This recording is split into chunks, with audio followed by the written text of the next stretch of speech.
지난 시간에 이어서 이 시간에는 원방각의 기원에 대해서 말씀을 드리겠습니다.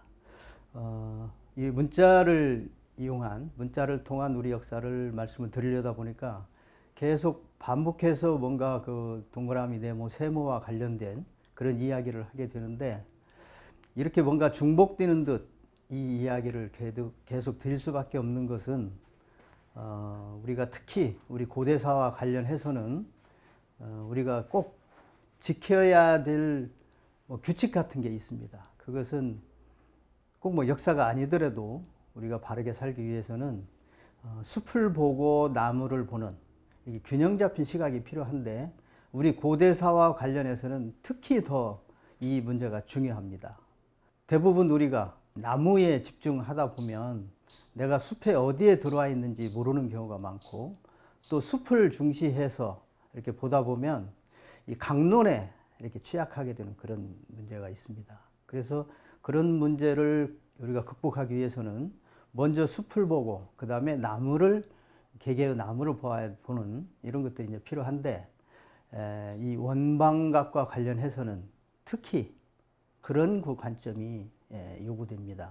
그래서 반복되는 듯 하지만 계속해서 우리가 그 동그라미, 네모, 세모와 관련된 이야기를 하게 되는 것을 이해해 주시기를 바랍니다.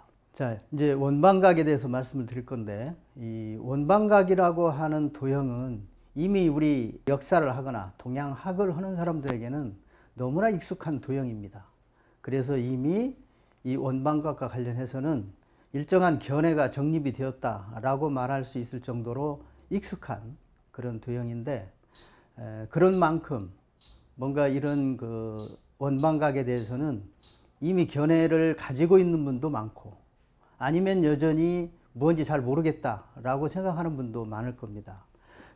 여기서 계속 그 원방각에 대해서 말씀드리는 이유는 그런 주제들에 대해서 우리가 원론을 찾아보고 원래 뭐였는지를 알아보고, 그렇게 함으로써 뭔가 원방각에 대한 바른 이해를 돕고자 하는 그런 취지가 깔려 있다는 것을 말씀을 드립니다.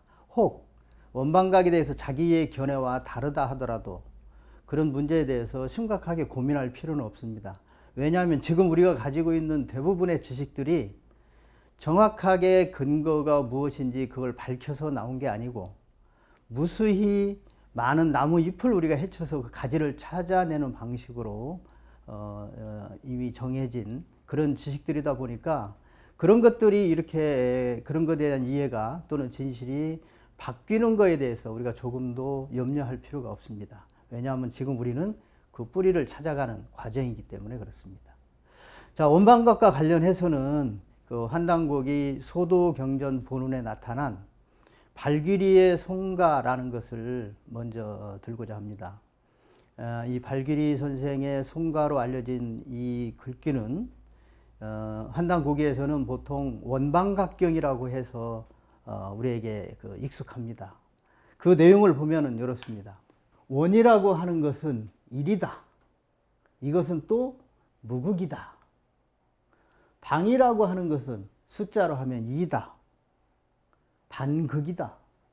각이라고 하는 것은 3이다. 태극이다. 이렇게 원방각경에서는 이제 설명을 하고 있습니다. 이제 저것은 고대에 우리 그 발귀리라고 하는 철학자, 그 선인이 본인이 정리한 것이므로 지금 우리가 옳다 그르다를 판단하기에 앞서 고대에 이미 이런 쪽에 이렇게 그 견해를 가지고 있는 분들이 있다. 이런 정도를 우리가 이해하면 좋겠고, 이 원방각경에서는 적어도 원이라고 하는 것이 1과 그 다음에 방이라고 하는 것이 2와 각이라고 하는 것이 숫자 3과 관계가 있다. 이런 정도를 우리가 알아두면 좋겠습니다. 자, 그래서 이렇게 정리할 수 있습니다. 원방각경을 원, 방, 각, 그리고 그것을 1로, 방을 2로, 각을 3으로 이렇게 이제 정리를 할 수 있겠고, 그것을 이제 오늘 우리의 입장에서 원방각경을 다시 본다면 이제 이런 의문을 갖는 것이 필요하리라고 생각이 듭니다.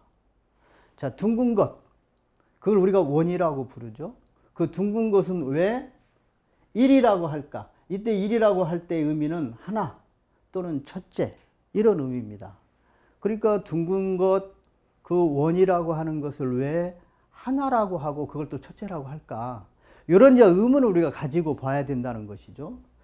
이것은 뭐 원방각경뿐만 아니라 우리가 고대의 기록들을 볼 때에 이런 문제의식을 가지고 접해야 됩니다. 그래야 그 지식들이 나의 것이 되는 것이죠. 방도 마찬가지입니다.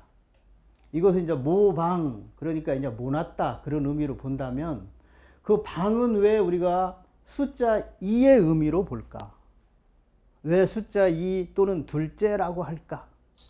이런 의문을 가지고 있어야 탐구하는 그 공부가 더 진지해지고 또 성과를 낼 수가 있습니다. 이런 의문을 갖지 않고 그냥 원방각 1, 2, 3 이런 정도로만 수용해버리면 그것은 내 공부가 아니라 그냥 이전에 나와 있는 어떤 지식을 내가 하나 얻은 정도, 그 정도를 넘어설 수 없습니다.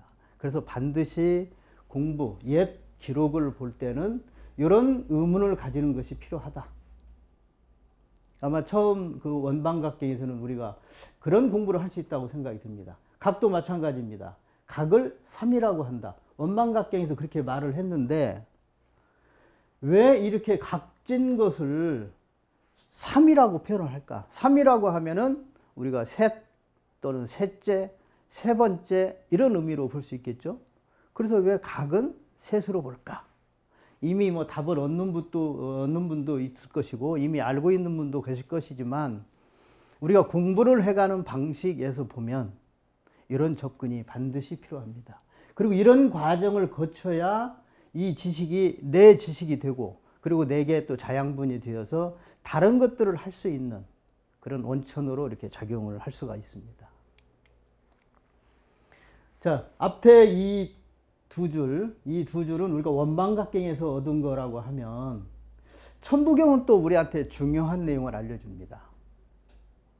여기 붉은색으로 표현한 이 두 줄은 천부경이 우리에게 말해주는 1과 2와 3의 내용입니다. 자, 천부경에서는 우리에게 이렇게 말을 해줘요. 1은 천이다, 하늘이다. 2는 땅이다. 3은 만물이다, 사람이다. 여기 이제 천부경에서는 물론 저 내용만이 아니라 다른 내용도 말을 해주지만 그 천부경에서 우리가 원방각 관련해서 정보를 얻어낸다면 이런 내용을 얻어낼 수가 있습니다. 따라서 원방각경의 내용과 천부경의 내용이 이 지금 표에서 보면은 숫자 1과 2와 3을 매개로 둥근 것은 하늘이 되고 모난 것은 땅이 되고 각은 만물이 된다. 이런 걸 우리가 알아낼 수가 있겠죠. 그래서 천부경은 천부경대로 원방각경은 원방각경대로 뭔가 거기에서 말하려고 하는 바가 있는데 그것을 종합해 봤더니 하늘은 둥글다라고 하는 개념, 땅은 모났다고 하는 개념, 만물은 각이라고 하는 개념, 이런 개념이 정확하게 하나로 모아진다.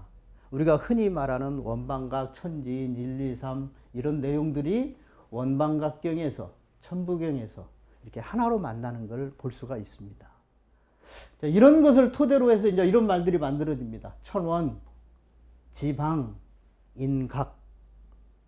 사실은 뭐 다 같은 말인데 이렇게 이제 저런 용어가 만들어지는 배경이 있다. 그 배경에 원방각경과 천부경이 있다. 또 이런 측면에서도 보면 이 앞에 있는 원방각은 수로라고 할 수 있습니다. 그런데 천부경에 보면 천부경에서는 이 하나고 둥근 것이 하늘이다 라고 하는 또 내용을 알려주잖아요. 그래서 이 원방각경과 천부경을 또 우리가 구분해서 본다면 이렇게 설명할 수도 있습니다. 원방각경은 천부경을 주어로 하는 요 내용, 이 실체에 대한 수로다. 이렇게 또 우리가 말을 할 수 있겠습니다. 그렇다고 하면 천부경과 원방각경의 상호 관계에 대해서도 우리가 짐작하는데 어렵지가 않겠죠. 우리가 가지고 있는 기록들은 이처럼 그 실체를 우리가 파악해 가면 그들 사이에 놓여 있는 또 모종의 관계를 알 수도 있습니다. 어쨌든 우리가 천원지방인각이라고 편히 쓰는 배경에는 이런 인식이 바탕에 깔려 있다. 이런 것을 알아두면 좋겠습니다. 자, 여기까지 뭐 다 지금까지 한 내용들입니다. 원방각, 1, 2, 3, 천지인. 그래서 이런 그 이해를 가진 사람들은 원방각과 1, 2, 3과 천지인을 그냥 편한 대로 씁니다. 어느 때는 천지인을 쓰고, 어느 때는 또 1, 2, 3을 쓰고, 어느 때는 원방각을 쓰고. 1, 2, 3을 쓰든 원방각을 쓰든 그 바탕에는 천지인이 있다. 그래서 이 천지인을 실체라고 말할 수 있고, 이 1, 2, 3과 원방각은 이 실체에 대한 수로다, 설명문이다. 이렇게 이제 또 우리가 구분해서 볼 수 있겠죠. 그렇게 이제 이런 이해를 토대로, 여기 이제 인식의 그 내용이라고 할 수 있습니다. 하늘은 첫 번째고 둥글다. 땅은 두 번째고 사방이 있다. 만물은 세 번째고 각이 있다. 이렇게 이제 이해를 했다는 것은 이 표를 가지고 이제 우리가 알 수 있는데, 문제는 이 내 내면의 인식이 이런 도형으로 표현이 됐다는 거. 이 사건은 정말로 어마어마한 사건입니다.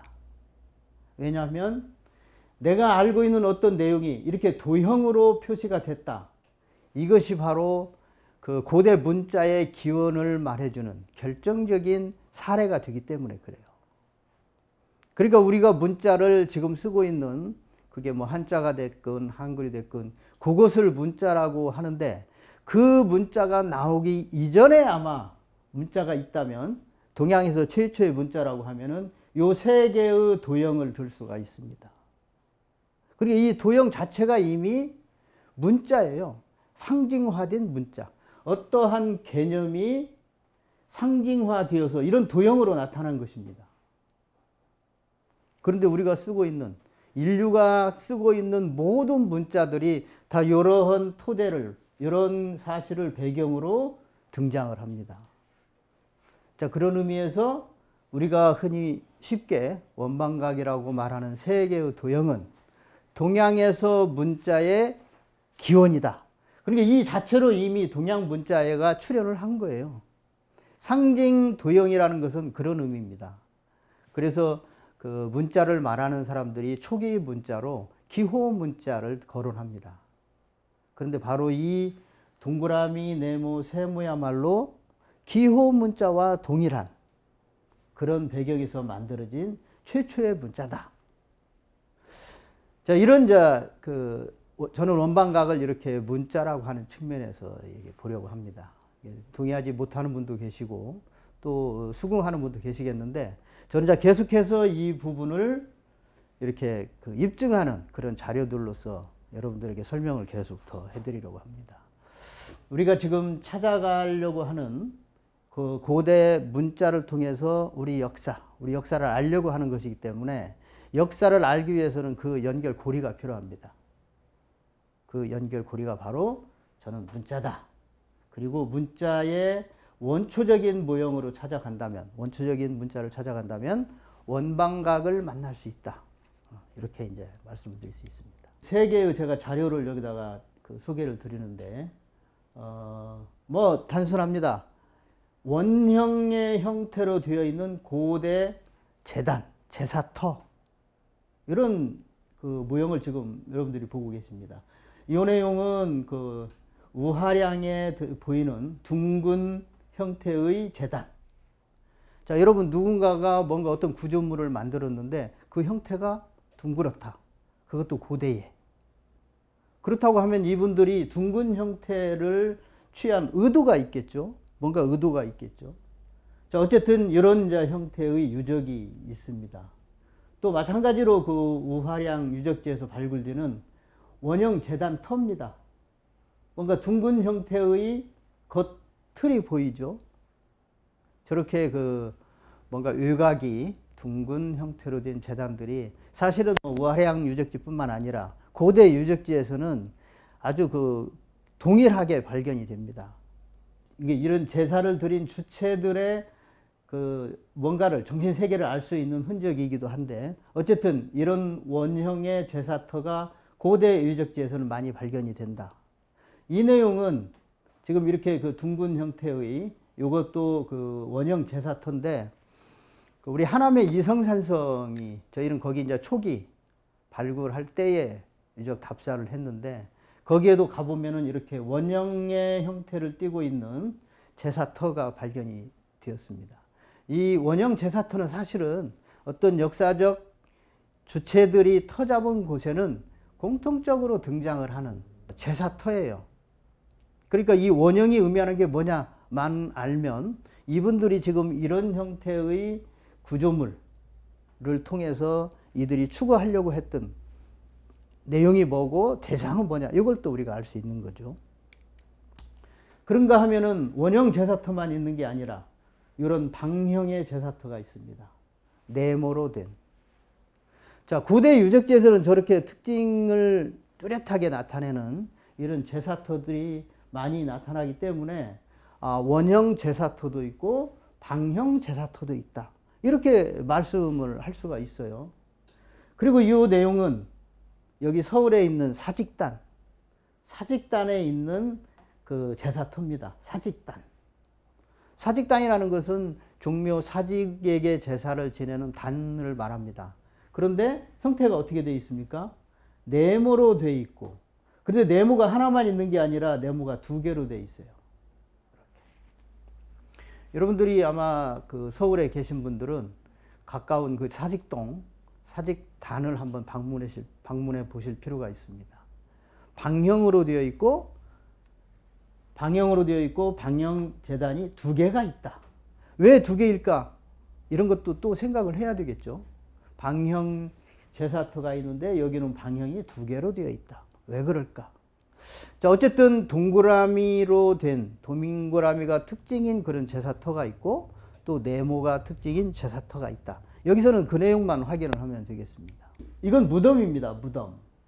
무덤인데 앞부분에는 이렇게 둥그렇고, 그리고 여기는 이렇게 지금 뭔가 모양이 뭐 사다리꼴처럼 되어 있는데 요것은 네모로 이렇게 보고 있습니다. 그래서 이런 형태의 무덤을 전방, 후원, 분 이래서 동그라미와 네모로 된 무덤, 이렇게 이제 이름을 붙였어요.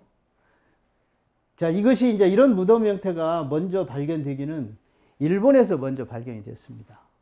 그래서 일본의 학자들은 이제 일본과 우리는 좀 특수한 관계가 있는데, 일본으로 건너가서 일본의 문명을 이룬 사람들이 대부분 우리 선조들이고, 또 우리 선조들이 가지고 있는 어떤 문화의 특징이 또 기마민족이니까 그 흔적이 일본에서도 발견이 돼요.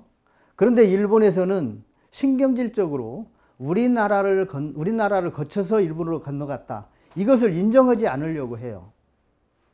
그러니까 뭔가 일본으로 도래해서 일본의 문명을 이룬 것은 맞는데 그 문명을 이룬 도래인들이 한국인이 아니라 저 대륙에서 왔다, 요 얘기를 하고 싶어 해요. 그런데 마침 일본에서 이런 형태의 고분이 발견이 됐어요. 그러다 보니까 일본인들이 이제 저 무덤을 가지고 자기들의 주장이 옳다, 봐라, 한국 너에게는 이런 무덤이 없잖아. 그래서 우리 고대인들은 너 한국인의 조상들과는 관계가 없어, 이 얘기를 하고 싶어 했어요. 그런데 1980년대 그 다음에 90년대 초에 그 나주 반남면에서 아주 대규모의 전방 후원분이 발굴이 됐습니다. 지금 여기 이제 영산강가에 있는 이 전방 후원분의 형태입니다. 이게 사진이 이 규모가 너무 크기 때문에 근접 사진으로는 전체를 담을 수가 없어요. 그래서 우리가 그때 카메라를 가지고 있지만 이거 뭐 부분을 찍을 수밖에 없는, 그래서 전체의 그 전방 후원분의 형태를 담지는 못했는데, 요건 이제 그 몸체 여기 이제 볼록한 부분이 보이고 이쪽이 둥근 모양, 그 다음에 이쪽이 방형으로 이렇게 되어 있습니다. 자, 우리가 처음에 그 나주 반남면에 있는 전방 후원분 답사를 갔을 때는 이 형태가 살아 있었어요.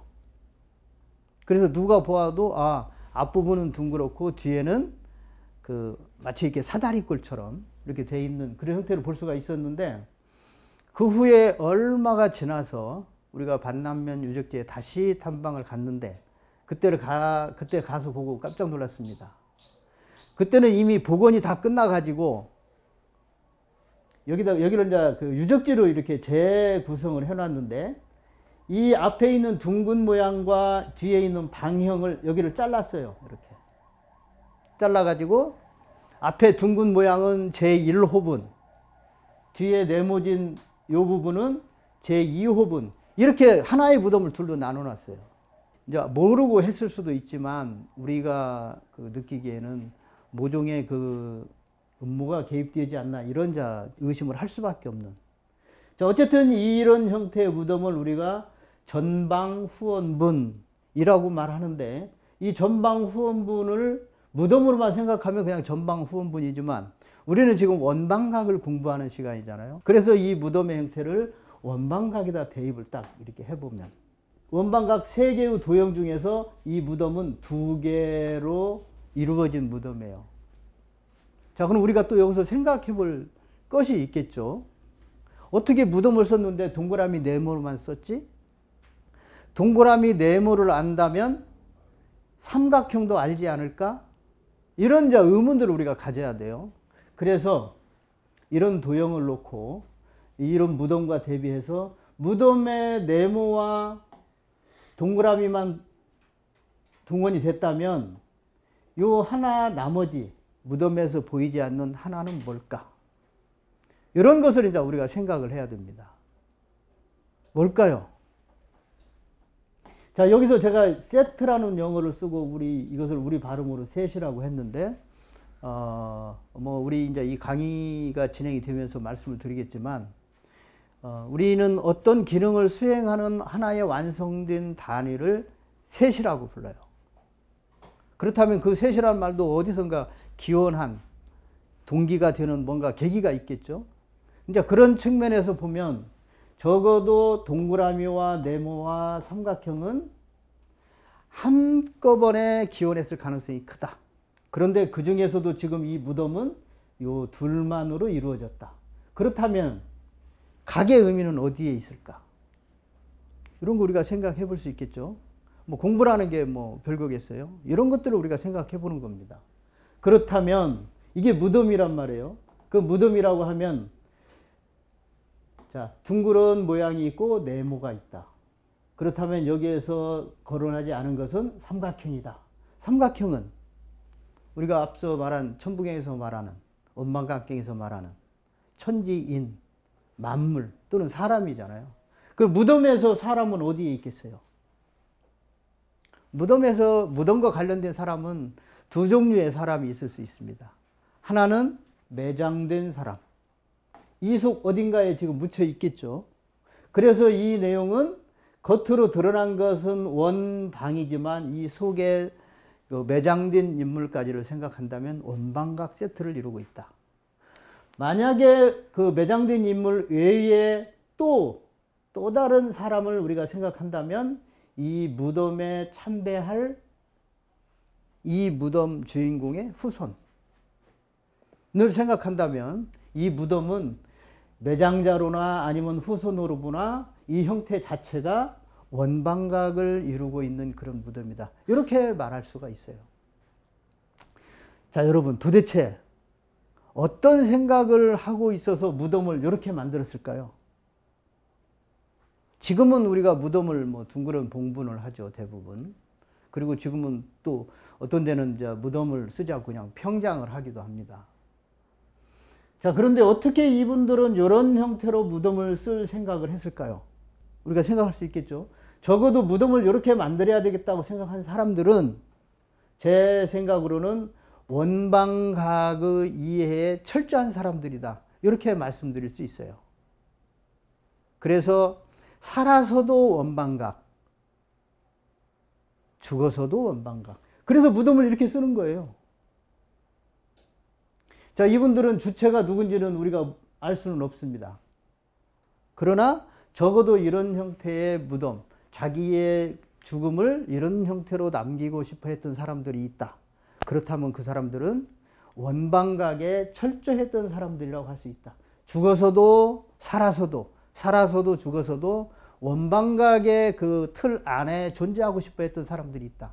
이렇게 이제 말씀을 드릴 수가 있습니다.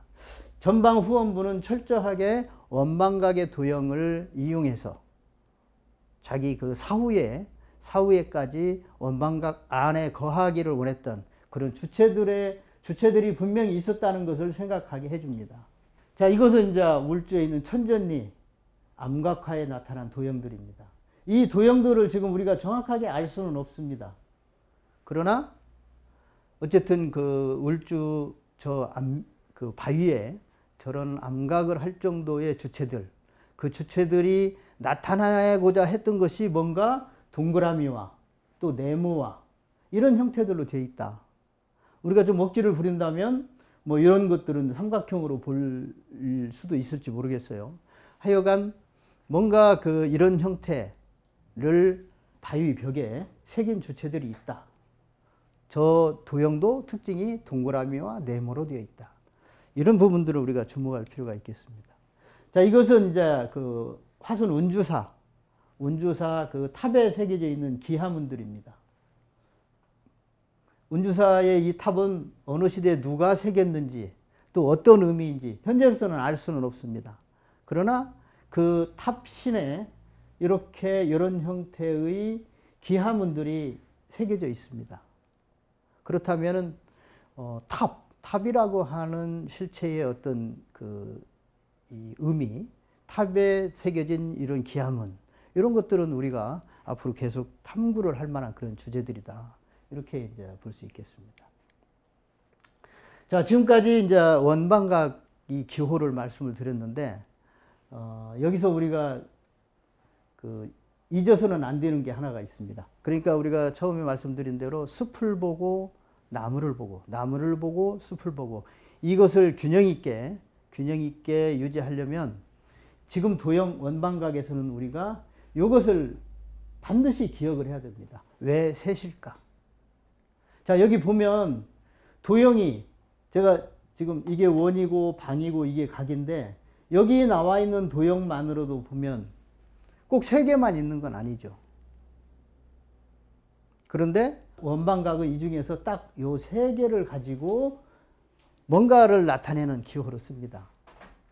그래서 이 도형은 그냥 자연적인 어떤 도형이라고 할 수 있고 또는 인위적인 도형이라고 할 수 있는데 그 도형이 왜 하필 셋이냐? 요것을 찾아가는 것이, 요거에 대해서 의문을 갖는 것이 우리가 원방각이라고 하는 도형을 만든 그 주체들을 만나는 지름길입니다. 자, 누군가가 저 여러 개의 도형 중에서 저 셋을 선택한 누군가가 있는 거잖아요. 그러면은 그 사람들을 만날 수 있는 방법은 왜 그러면 이렇게 많은 것 중에 이 사람들은 셋을 선정을 했을까? 이것을 생각하는 것이 우리가 그분들을 만나는 지름길이다. 바른 길이다. 이런 말씀을 드릴 수 있습니다. 자, 이제 원방각을 한번 정리를 해볼까요? 원방각은 무엇인가? 천부경에서 천지인 1, 2, 3이다. 원방각경에서 1, 2, 3이다. 동그라미, 네모, 세모다. 이것을 상징해서 나타난 도형이 동그라미, 네모, 세모다. 자, 이것은 도형이고 기호예요. 그러니까 이것을 한 번 더 푼다면 이렇게 말할 수 있어요. 천지인은 하늘과 땅과 만물이다. 1, 2, 3은 하늘이 첫째고 땅은 둘째고 만물은 셋째다. 그것은 도형으로 나타낼 수 있는데 도형으로 나타내면은 하늘은 둥근 원으로, 땅은 네모진 방으로, 만물은 세모진 각으로 나타낼 수 있다. 자, 이렇게 이제 정리할 수 있어요. 그 다음에 중요한 게 이겁니다. 그러면 그 원방각을 어떻게 볼 것이냐? 누군가가 저런 도형을 만들었어요. 우리도 만들 수 있어요. 만들었어요. 그러면 그 도형을 어떻게 볼 것이냐? 도형에 담고 있는, 도형을 만든 사람들의 의도를 만날 수 있는 방법이 이렇게 생각하는 것입니다. 그 도형을 어떻게 볼 것이냐? 왜 셋일까를 생각을 해야 돼요. 요게 이제 저 도형을 만든 사람들의 생각을 만나는 그 연결고리예요. 왜 셋일까? 꼭 셋만 있는 건 아니죠. 아까 보았던 것처럼 다른 도형도 있죠. 또 여기 숫자도 마찬가지예요. 1, 2, 3만 있는 게 아니라 4, 5, 6, 7, 8, 9 숫자도 많이 있죠. 근데 이분들은 이렇게 요약을 했어요. 셋으로. 그래서 우리가 생각을 해야 돼요. 왜 셋일까? 왜 셋일까? 이런데 우리가 생각을 해야 이 도형을 만든 주체를 만나게 되고 주체를 주목하게 되는 겁니다. 자, 우리가 지금 문자를 공부하지만 문자는 다양한 측면이 있어요. 그런데 그 문자의 측면을 통해서 우리가 역사를 만나려고 하는 것이 이 강의의 주제예요. 그런데 역사를 잃어버리면 안 돼요. 문자와 역사, 이 두 개를 연결을 계속 시도하지 않으면 안 돼요. 문자는 문자고 역사는 역사다. 이런 것은 있을 수가 없어요. 그래서 우리가 계속 왜 셋인가 라고 하는 이 의문을 가지고 있어야 이런 도형을 만든 주체와 우리가 만날 수가 있는 거예요. 그래서 원방각을 보더라도 우리는 원방각이 객관화된 하나의 도형이 아니라 이것을 만든 사람들을 만날 수 있는 계기가 필요하다. 그 계기는 왜 셋일까를 생각하는 거다. 이 원방각에서는 우리가 이 점을 꼭 기억할 필요가 있습니다.